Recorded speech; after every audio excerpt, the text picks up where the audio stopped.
और इस वक्त हमारे साथ चर्चा के लिए दो मेहमान जुड़ चुके हैं।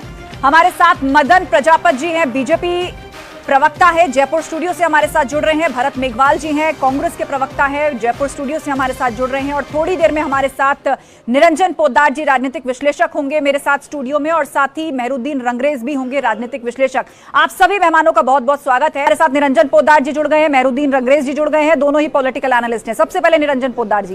निरंजन पोद्दार जी, एग्जिट पोल के आप डेटा को उठाकर देखें तो राजस्थान में मतलब रिवाज कायम नजर आ रहा है। हर बार जनता सरकार बदल देती है। कांग्रेस, अब क्या बीजेपी की बारी है?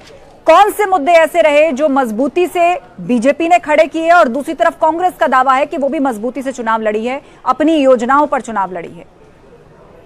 जी, निश्चित रूप से आपके चैनल पे मैं लगातार चुनाव के दौरान भी मैं सक्रिय रहा हूं और डिबेट के अंदर मैंने हिस्सा लिया। और जिस एग्जिट पोल आने से पहले भी जब आपने मेरा अनुमान पूछा था आपके चैनल ने, तो उस टाइम मैंने बताया था। और सौभाग्य से एक चीज और मैं बता दूं कि मैं राजस्थान प्रदेश से ही मैं आता हूं और आज भी मैं अपनी जड़ों से जुड़ा हुआ हूं। और आज भी ये मान के चलिए, इन चुनावों के अंदर भी मैंने वहां पे गांव ढाणी जिसको कहते हैं ना, जो ढाणी हमारे यहाँ राजस्थान के अंदर कहते हैं, जहां 2 घर 5 घरों का जो एक वो बना के रखते हैं, उसको ढाणी बोलते हैं हम लोग।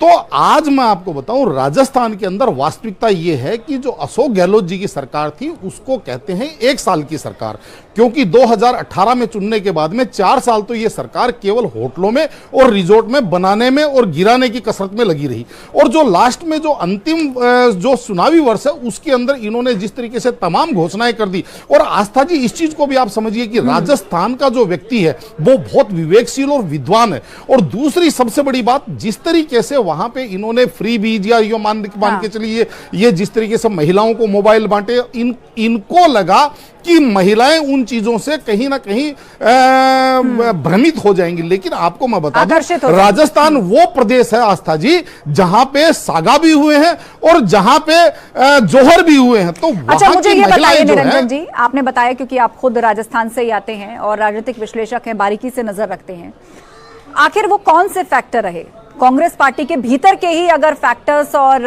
वहां के इंसिडेंट्स की बात की जाए, चाहे वो पायलट गहलोत विवाद रहा हो, कहा जा रहा हो कि यहां भी गुटबाजी है, जिसने कांग्रेस को नुकसान पहुंचाया? नहीं, सर्वप्रथम तो आपको पहले यह देखना पड़ेगा कि राजस्थान जिस तरीके से संघ की पहली प्रयोगशाला है, क्योंकि आपने देखा होगा स्वर्गीय भैरव सिंह शेखावत जी ने राजस्थान के अंदर बीजेपी की जड़ें गांव-गांव तक पहुंचा दी। और इसके पीछे मैं तर्क ये देता हूं आस्था जी कि जब भी 5 साल बाद में रिवाज जब सरकार जब बदलती है तो आप देखेंगे कांग्रेस जब सत्ता में आती है तो जस्ट मार्जिन के आसपास आती है, या तो 1 सीट कम या 1 सीट ज्यादा। और जब बीजेपी जब सत्ता में आती है तो बहुत बड़े मैंडेट के साथ आती है, यानी कि नंबर्स ऑफ वोट बीजेपी का राजस्थान में कांग्रेस से ज्यादा है। ये अलग बात है, 5 साल की एंटी इनकम्बेंसी के बाद में कहीं ना कहीं वो फिसल जाते हैं। तो पहली बात तो ये। और दूसरी बात आपको मैं बताऊं, सीधी बात, जब अब युवाओं का भारत है और जो पेपर लीक की जो लगातार अभी जो चर्चाएं कर रहे थे, जो राजनीतिक प्रवक्ता है यहां पे वो चर्चाएं कर रहे थे। देखिए आस्था जी, घटनाएं हर प्रदेश में होती हैं, चाहे वो महिला उत्पीड़न की घटना हो, चाहे वो पेपर लीक की घटना हो, या तमाम कोई भी किसी बिल्कुल। लेकिन ये पेपर लीक एक ऐसा मुद्दा रहा जिसकी व्यापक तौर पे चर्चा भी हुई और उसको बड़ा मुद्दा बीजेपी ने बनाया। जी बोलिए, 10 सेकंड बोलिए। लेकिन जो सरकार प्रायोजित जो घटनाएं होती है ना,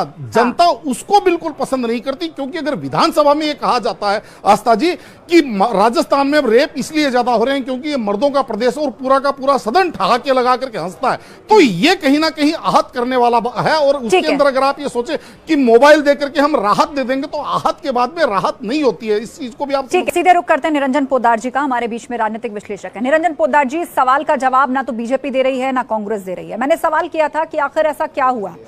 कहा जा रहा है कि गुर्जर वोट बैंक या जाट वोट बैंक बीजेपी की तरफ शिफ्ट हुआ है, जबकि पायलट जैसा बड़ा चेहरा कांग्रेस के भीतर मौजूद है।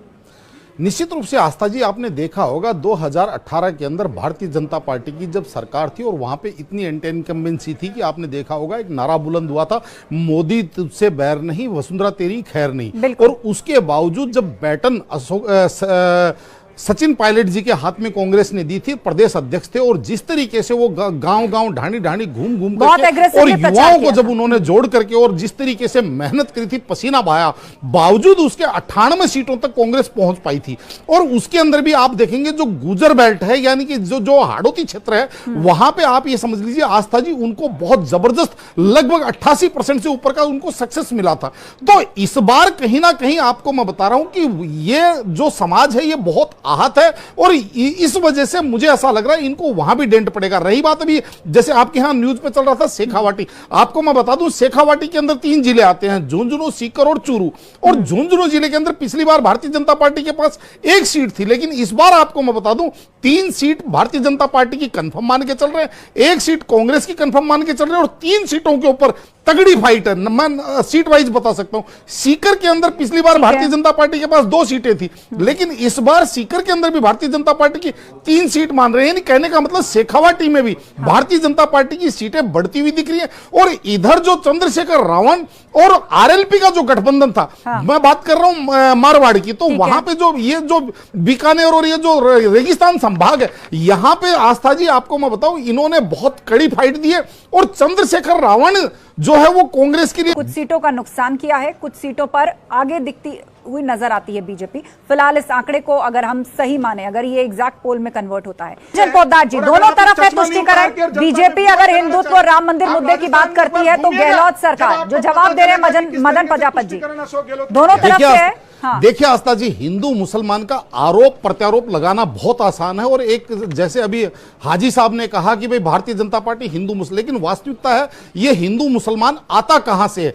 जब सरकार किसी एक विशेष वर्ग को खुश करने के लिए अगर मान लीजिए विभेद करती है तो दूसरे पक्ष के अंदर निश्चित रूप से प्रतिक्रिया होगी। मैं आपको बताना चाहता हूं राजस्थान के अंदर मुहर्रम हो, ईद हो, बकरीद हो, जो भी हो, वहां पे बड़े शांति से मनाए जाते हैं, लेकिन दीपावली जैसे त्योहारों के ऊपर 4 जिलों के अंदर धारा 144 लगी है, और ये सरकार प्रायोजित है। और दूसरी सबसे बड़ी बात आस्था जी, मेरे को ये चीज समझ में नहीं आई कि एक वर्ग, जब एक अल्पसंख्यक वर्ग वोट हमारा कांग्रेस का है, तो फिर बहुसंख्यक वोट अगर भारतीय जनता पार्टी का ये हमारा है, तो फिर ये हिंदू मुसलमान पहले किसने किया? तो कहने का तात्पर्य ये है, यहाँ पे तो बैलेंस तो आपको सभी का बना के चलना पड़ेगा, लेकिन यहाँ पे जब बात अगर मेरे हिसाब से आप ये कहना चाह रहे हैं कि लगभग हर रीजन में बीजेपी ने बढ़त बनाई है 3 दिसंबर का। इस खास चर्चा में बस इतना ही। खबरें लगातार जारी हैं। नमस्कार।